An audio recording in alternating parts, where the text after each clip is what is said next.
러브 FM 특별 기획 고전을 읽다. 103.5 SBS 러브 FM 라디오 북카페에서는 월요일부터 금요일 저녁 8시 30분에서 9시까지 독서 시간이 부족한 현대인들이 꼭 읽어야 할 고전 필독서를 들려드리는 특별 기획 고전을 읽다를 마련했습니다.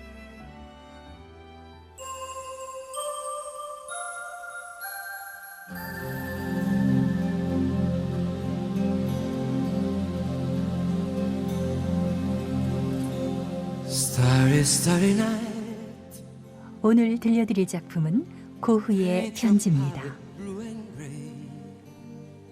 고흐는 자신의 후견인이자 동반자이며 사랑하는 동생이었던 테오 반 고흐에게 600통이 넘는 편지를 남겼습니다. 이 편지를 통해 고흐는 예술가로서의 정신적 고뇌와 진실한 내면의 이야기를 털어놓고 있습니다. 고흐의 편지 8번째. What you try to say to me.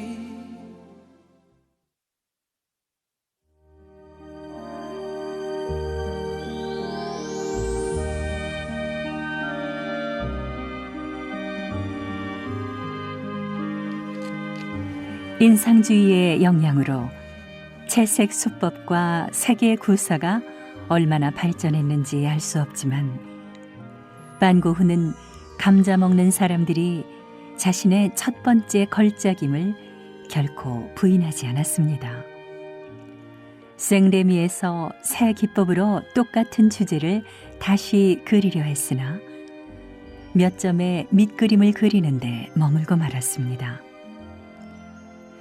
반 고흐 목사에게 존경을 표하려고 빈센트는 아버지가 파이프 담배를 피우는 모습을 정물을 배경으로 진솔하게 그렸습니다. 그는 라파르트에게 받은 조문을 경한 편지에 과민 반응을 보입니다. 라파르트는 석판와 감자 먹는 사람들에 대해 그런대로 의견을 내놓은 사람인데 편지는 정말이지 무뚝뚝했습니다. 라파르트는 넌지시 이런 작업은 진지해 보일 수 없어 라고 표현합니다. 또 배경의 촌 아낙네는 교태를 부리는 작은 손을 갖고 있는 것처럼 보인다 라고 말했습니다. 이런 의견을 반 고흐는 심각하게 받아들여 풀이 죽었습니다. 라파르트는 이런 식으로 작업하고도 여전히 밀레와 브루통을 감히 들먹이고 있지 않느냐고 윽박지르는 투로 끝을 맺었습니다. 반 고흐에게 이 편지는 건방지고 모욕적이었으므로 친구로서는 이제 분명 끝장이었습니다. 화상 포르티에와 화가 세레도 파리에서 석판화를 보고 나서 비판했지만 어느 정도 인정하기는 했습니다.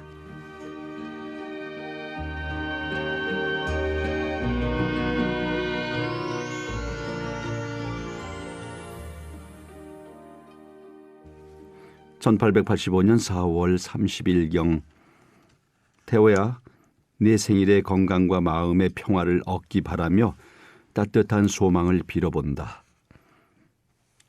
이날에 맞추어 감자 먹는 사람들이라는 유화를 보내고 싶었지만 잘 그리긴 했어도 마무리 짓지는 못했어. 기억을 되살려 그린 이 그림을 가능한 한 빨리 끝내긴 하겠지만 겨우내 머리와 손 부분을 그려야 했거든. 요 며칠 끔찍하고 치열한 싸움을 벌였단다. 마무리하지 못할까 봐 두려울 때도 있었지만 유화 또한 행하고 창조하는 것 아니겠어? 감자 먹는 사람들은 틀림없이 금빛 틀에 끼우면 좋은 그림이야. 잘 익은 밀밭에 짙은 음영 같은 벽지로 도배한 벽에 걸어도 괜찮을 거야. 어쨌든 이런 식으로 돋보이도록 보여야만 해. 어두운 배경이나 특히 우중충한 배경은 적절치 않을 거야. 왜냐하면 몹시 어두컴컴한 실내를 들여다본다는 것이기 때문이야. 실제로 그것은 마치 금빛 테두리에 둘러싸여 있는 듯 했어. 왜냐하면 화덕과 하얀 회벽 앞에서 타오르는 불빛이 관객에게 바짝 다가와 있는 셈이니까. 그런 불빛은 그림 바깥쪽에 있지만 원래는 모든 사람을 뒤편에서 비추고 있거든. 다시 한번 말하는데 이 그림은 짙은 금빛이나 구릿빛 배경에 걸든 그런 액자를 사용하든 돋보이게 해야만 한다. 제발 이 말을 명심해다오. 그것이 금색조와 어울리면 기대하지 않던 부분을 밝아 보이게 해줄 거야.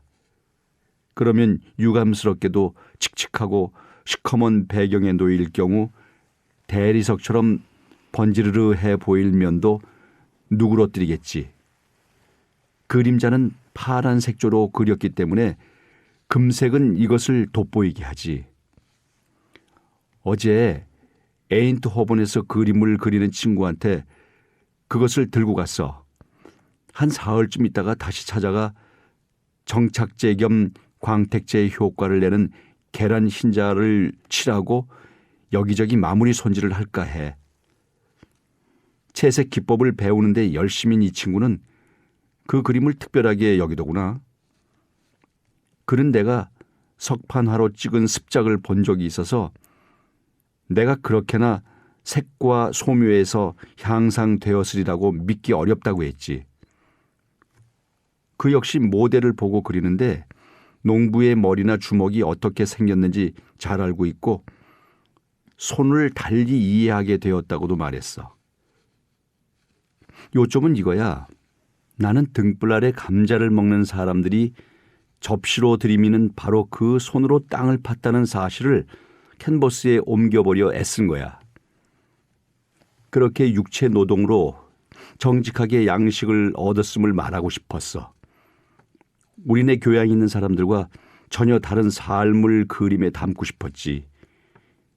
이유는 모르더라도 사람들이 그런 삶에 감탄하고 인정하기를 바란다. 날씨와 풍광에 발해 미묘한 모습을 띠게 된 누더기에 꾀재재한 파란 치마와 조끼를 걸친 시골 처녀가 도시 숙녀보다 더 좋아 보이거든. 하지만 숙녀처럼 차려입는다면 그녀의 참모습은 사라져버리겠지? 작업복을 입고 들에 나온 농부는 신사의 외투 같은 것을 걸치고 주일에 교회 갈 때보다도 훨씬 더 좋아 보여. 농촌 생활을 관례적으로 곱게 다듬어 그린다면 잘못일 거야. 시골을 그린 그림에서 베이컨과 연기, 감자 삶는 김 등의 냄새가 나야 좋지. 불결한 게 아니거든. 외양간에서 거름 냄새가 진동한다고 해서 이상할 것도 없어.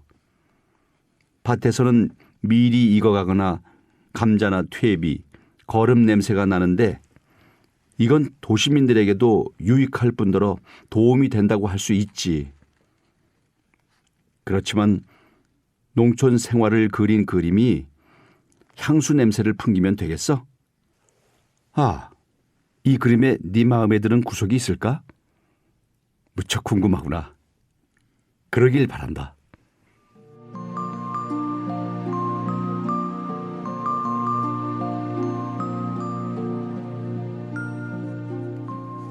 (6월) 초 반고흐는 새로 그린 중요한 유화 2점을 꾸려 넣은 작은 상자를 파리로 보냈습니다.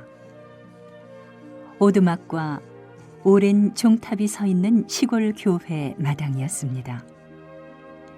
그는 브라반트 농민의 오두막을 당시 수집하던 새 둥지들에 비유합니다. 반고흐가 프랑스 전통에 얼마나 긴밀히 묶여 있었는지는 이 작품들의 초가, 농민 묘지라고 프랑스어 제목을 붙인 사실에서도 잘 알 수 있습니다. 이 무렵 그는 수채화 몇 점과 유화 습작 12점을 그렸는데 그 중에는 에밀 졸라의 소설 제르미날에서 영감을 받은 두 상도 있습니다.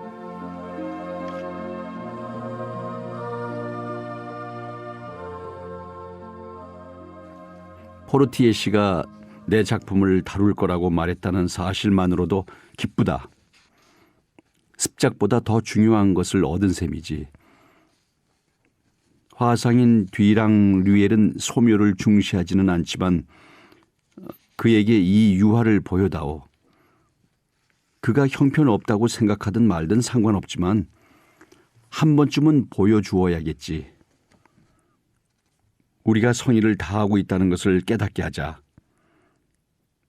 너는 틀림없이 웬 졸작이야 라는 소리를 들을 텐데 사실 너도 나처럼 이런 소리를 들을 각오를 해야지. 그렇다고 해도 우리는 진솔하고 정직한 것을 내놓아야 해.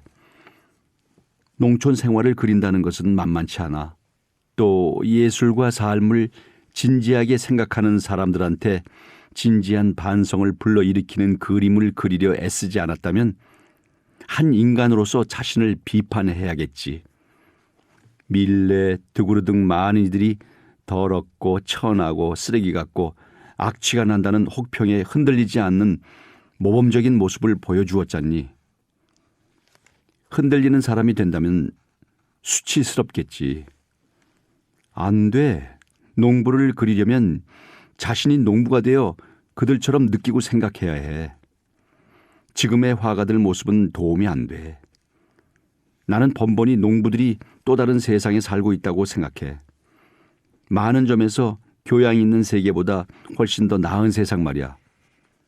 무엇 때문에 그들이 예술이나 여타 많은 것을 알아야 하겠니? 작은 습작들 몇 점이 아직 남아있어. 더 큰 것에 매달리다 보니 작은 것을 끝맺지 못했음을 너도 이해하겠지? 이 유화를 완성하고 마르면은 곧 소품들도 함께 작은 상자에 넣어 보낼게. 너무 늦어지지 않아야겠지? 그래서 서두르는 거야. 그러니 그 두 번째 석판화는 포기할 수밖에 없을 것 같아. 우리가 포르티에 씨를 친구로 여긴다면 그는 믿을 만한 의견을 내놓아야 한다고 생각해. 이것이 나의 간절한 바람이야. 이 그림에 너무 몰두하다 보니 이사하는 것을 거의 잊었어. 이것도 신경을 써야 하는데 말이야. 걱정이 적지 않지만 이 분야 화가들은 신경 쓸 일이 너무 많아서 그들보다 내가 조금이라도 안락한 생활을 할 수 있기를 바라지도 않아. 그런데도 그들이 그려나가고 있으니 나 또한 물질적인 어려움에 주춤하기도 하겠지만 그것에 무너져 파묻혀 있을 수는 없을 거야. 그런 꼴이지. 감자 먹는 사람들이 잘 될 거라고 믿어. 지난 며칠간 계속 유화 한 점 때문에 애를 먹었어. 왜냐하면 물감이 섞여 붓을 더럽힐지도 모르니 완전히 마를 때까지 넓적한 붓을 쓸 수 없잖아. 아주 침착하고 조용히 작은 붓으로 수정해야 해. 그래서 그림을 친구한테 가져가서 망치고 있는 건 아닌지 물어봐야 하고 마무리할 때 그의 작업실까지 가야 하는 거야. 너도 이 작품에서 독창성을 볼 수 있을 거야. 잘 있어. 오늘 날짜에 맞추지 못해 미안하다. 다시 한번 건강과 마음의 평화를 빈다. 나를 믿고. 악수. 언제나 너의 빈센트.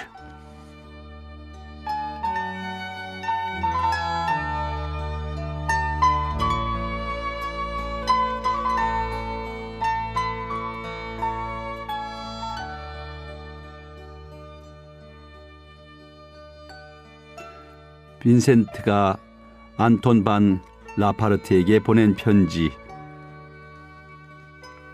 1885년 6월 하순. 라파르트, 한두 가지 일로 자네에게 편지를 쓰게 됐네. 내켜서라기보다 나 자신을 좀 설명하려고. 지난번 자네 편지에서 갑자기 내게 등을 돌린 문제엔 두 가지 이유가 있었지. 물론 근거야 있지. 먼저 내가 보낸 석판화에 대한 자네 의견이 옳았고 내가 거기에 반대할 의사가 없다 쳐도, 그리고 무례하게 내 모든 작업을 비난하거나 물리치는 것은 정당하지 않네. 그 다음에 자넨 자네가 준 것보다 훨씬 더 많은 사랑을 받았지. 나는 물론이고 우리 가족에게 말일세. 우리 아버지가 돌아가셨을 때 의례적인 서신만 보낸 것을 정당하다고 주장하지는 못하겠지. 그 전부터 자넨 내 편지에 답장조차 하지 않았지. 우리 아버지가 돌아가셨을 때 자네가 어머니께 붙인 편지에서 애도를 표했다고 하지만 그것이 도착했을 때 가족들은 왜 자네가 내게 편지 한 장 없었는지 놀라워했어. 그때부터 자네한테 편지를 바라지도 않았고 지금도 마찬가지야. 자네도 알겠지만 나는 우리 가족과 여러 해 동안 최악의 관계였지. 아버지가 돌아가시고 나서 처음 며칠 동안 나는 가장 가까운 친척과 연락을 취할 수밖에 없었지. 하지만 다른 식구들이 도착하자마자 완전히 물러났다네. 그래서 내가 아니라 우리 가족에게 어떤 태만도 비난받아 마땅하지. 나는 아직도 자넨 예외라고 말해야겠네. 특별히 식구들한테 부고를 보냈는지 아니면 말로 전한다고 하다가 잊었는지 물어보았기 때문이지. 이제 됐겠지? 더 이상 어떡하겠나. 내가 자네한테 다시 편지를 쓰는 이유는 이 문제에 대한 자네의 비판에 답을 하려는 게 아니네. 그렇다고 그림에 관해 자네가 한 말을 되풀이하려는 것도 아니고, 자넨 그 편지를 다시 잘 읽어보아야 할 것이네. 만일 여전히 옳다고 생각한다면, 정말이지 그럴 마음이 있으면 그 잘난 내 자신을 어디 한번 잘 표현해봐 라고 할 셈이라면 망상을 떨쳐버리는 것이 상책일 거야. 요점만 말하지. 내가 자네한테 편지를 쓰는 이유가 있네. 내가 먼저 자네를 모욕하지 않았고 되려 모욕당했지만 말일세.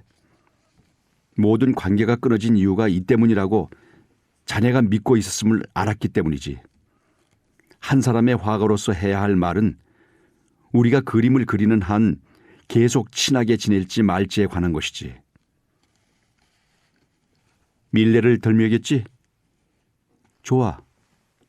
이 친구야. 답해줄게. 이런 사람이 감히 밀레와 브루통을 들먹인다고 했잖아. 나는 그저 진지하게 나랑 싸우지 말라고 충고하려는 것이네. 나로서는 그럴 수 있어. 알겠지? 하지만 나는 지금 그 누구하고도 다투고 싶은 마음이 없다네. 자네야 하고 싶은 대로 뭐든 말할 수 있겠지. 그러나 계속 그런 식으로 바라본다면 그건 오리궁둥이에서 튀는 물방울 같은 것일지 몰라. 그러니 잠시 멈추었으면 좋겠네. 내가 누차 말했던 것에 대해서라면 그 말투에 대해서 상관하지 않겠어. 진지하게 볼 것은 더 깊은 곳이 있네. 이 깜찍한 친구야. 자네가 그런 식으로 엉뚱한 말을 하는 이유도 자네 마음속 깊은 데에 있어. 자네는 여러 해 동안 내 방식을 알았잖아. 가난뱅이 처지라 종종 부담이 많아서도 내가 오로지 모델을 보고 작업하는 것을 말이지. 그런데 바로 전 편지에서가 아니라 여러 차례 반복해서 자네는 솜씨를 언급했고 기다려도 답이 없어서 나는 이 편지를 쓰는 걸세. 솜씨라는 말이 점점 더 상투적인 뜻으로 통하고 있지만 그때 내가 했던 말의 참뜻은 알미잖아. 그래, 메소니에도 이렇게 말했지. 암, 누구에게도 없는 것, 이렇게 알미란 사소하게 아는 것과 같지 않아. 자네도 이것을 부인하지 않겠지? 하지만 이것마저도 문제의 핵심은 아니지.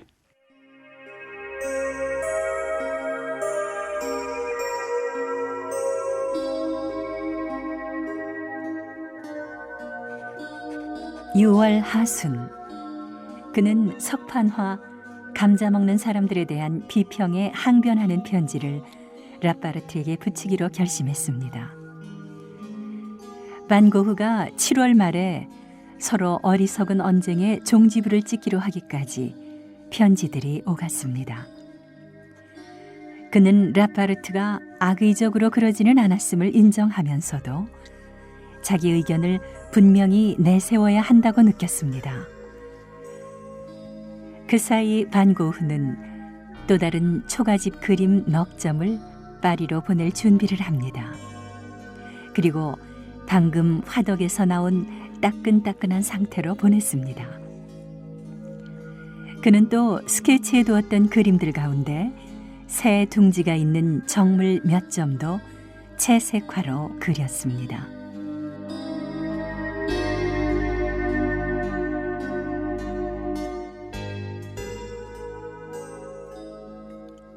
하베르만을 보자고. 사람들은 자네도 그렇고 그가 너무 기교를 부린다고 하잖아. 하지만 하베르만뿐만이 아니라 다른 사람들도 그런 예술 지식을 갖고 있지 않을까? 프랑스 화가들 가운데는 자케가 가장 그럴 거야. 내 말은 이런 뜻이야. 형태를 관례적 형식에 따라 정확히 또 꾸준히 사려 깊은 분놀림으로 그리는 건 별것 아니라고. 최소한 일반적으로 생각하는 것보다 중요하지 않아. 현대 회화에서 필요한 절실한 요구에 비하면 말이지. 나와 절교하려는 진짜 동기가 무엇인가? 다시 한번 자네한테 편지를 쓰는 까닭은 내가 밀레, 브루통 등 농부와 민중을 그린 사람들을 좋아하기 때문이고 자네도 그런 화가라고 생각하기 때문이네. 우리 사이에서 얻을 게 많아서 이런 말을 하는 것은 아니라네. 이 친구야, 무슨 대단한 것을 얻겠나. 처음이자 마지막으로 이렇게 퉁명스러운 말을 하는 걸 용서해 주게. 자네처럼 삭막한 친구가 어디 있겠나. 우선 얻을 게 있어서가 아니고 둘째로는 관계가 나아질까 해서도 아니네. 이제 모델을 찾을 기회를 모색하는 내가 내 입장만 고집할 만큼 속이 좁지는 않아. 반대로 어떤 화가가 이쪽으로 와야 한다면 나는 그를 초대하고 밧줄을 건네는 편이 흐뭇하겠지. 자네가 여기 와서 그림을 그리고 싶다면 주저할 필요가 전혀 없을 것이네. 비록 지금은 내가 화실에서 살고 있지만 자네도 여기로 올 수 있지. 만약 나와 절교하고 싶다면 그래, 나도 받아들일 걸세. 그런데 여기와 묵으면서 그리고 싶다면 우리 사이에 이런 번거로운 일일랑은 무시할 줄 알아야 해. 자네가 지난번 이곳에서 그려낸 것을 나는 여전히 지지하고 있어. 이 친구야, 여기서 지난번처럼 멋지게 작업할 여지가 있을까 걱정할 듯 해서 이렇게 편지를 쓰는 거야. 어떤 화가에게나 마찬가지인데 자네가 여기 와서 주제를 찾으려 한다면 전과 달라진 것은 없네. 이곳에 올 수도 있고 전처럼 내 화실에 물 수 있지. 난 자네가 여기서 상당히 만족했다고 생각했거든. 알겠지? 다른 곳에서도 그렇게 할 수 있다면 그렇게 하게. 내가 처량해 할 이유도 없고 그렇게 잘 가면 되는 것이지. 자네 작업 이야긴 전혀 쓰지 않았더군. 하긴 나도 전혀 말하지 않았지만 밀레에 관해서라면 더 이상 논쟁할 여지가 없다고 알고 있게. 밀레는 논쟁할 사람이 아니니까. 그에 관한 토론까지 사양하지는 않지만 잘 있게. 빈센트.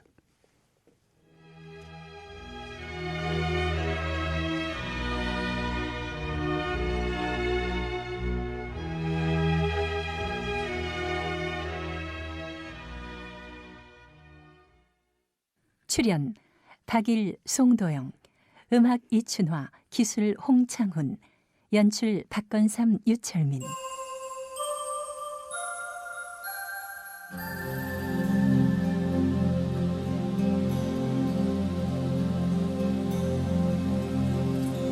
Starry, starry night. Paint your palette blue and gray. Look out on a summer's day with eyes that know the darkness in my soul. SBS 러브 FM 특별 기획 고전을 읽다. Sketch the trees and the dark 다음 시간에는 고흐의 편지 9번째가 방송됩니다. 많은 청취 바랍니다. in colors on the snowy linen line. Now I understand 이 프로그램은 플라톤 아카데미와 함께합니다. what you try to say to me. How you suffer for your sanity. How you try